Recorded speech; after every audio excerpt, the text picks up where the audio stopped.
seenaa keessatti maqaan sii laga laaftoo jedhama. Iddoo gootaatti iddoo seenaatti.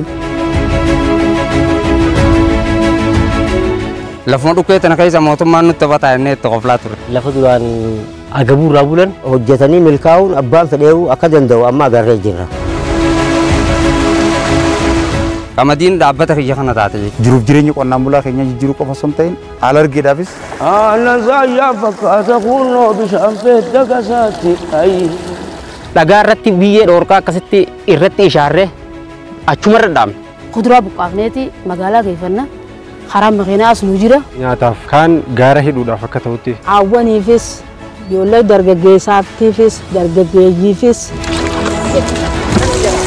Bu'uuraalee misoomaa bakka mootummaan gahuu dandeenya. Ka eeguu sana katti wallaanamu jiru sana.